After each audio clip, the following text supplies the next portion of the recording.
On Christmas Eve, 2002, Laci Peterson, 8 months pregnant, stepped out of her home in Modesto, California. She planned to walk the dog. She planned to come back. She never did. By the end of the investigation, police would reach a chilling conclusion. The last person who saw Laci Peterson alive was a man who promised to protect her. Laci Peterson was 27 years old, a former substitute teacher. Warm, outgoing, excited to become a mother. She was just weeks away from giving birth to her son, Connor. Friends said Laci was cautious. She rarely changed plans without telling someone. So when she disappeared without her phone, purse, or ID, everyone knew something was terribly wrong.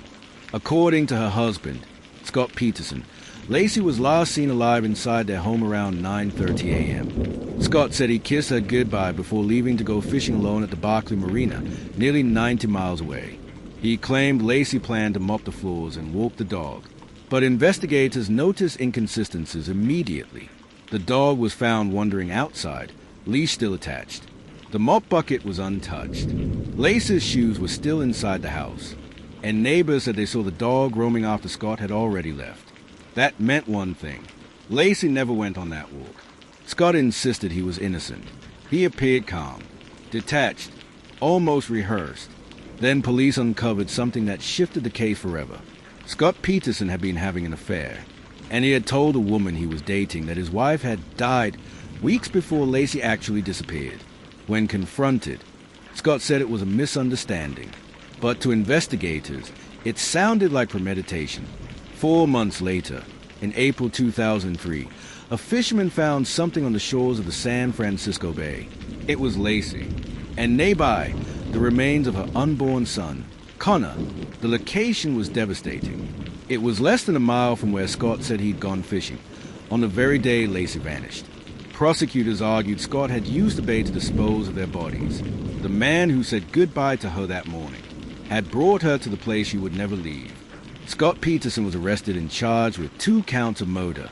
The trial gripped the entire nation. Prosecutors laid out lies, affairs, timeline contradictions, circumstantial evidence that formed a terrifying picture.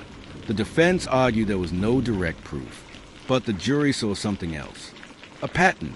A husband who was the last person to see his wife alive, and the only person who benefited from her disappearance. Scott Peterson was found guilty.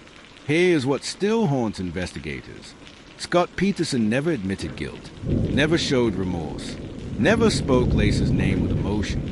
And the final, chilling truth? The last words Laci ever heard may have come from the same man who later stood in court and said, "I didn't kill my wife." There was no scream recorded, no goodbye note, no final warning, just silence. Laci trusted the man she loved. She carried his child. She believed she was safe in her own home. And that is what makes this case unbearable. Because sometimes, the last person who sees you alive is the one you never feared.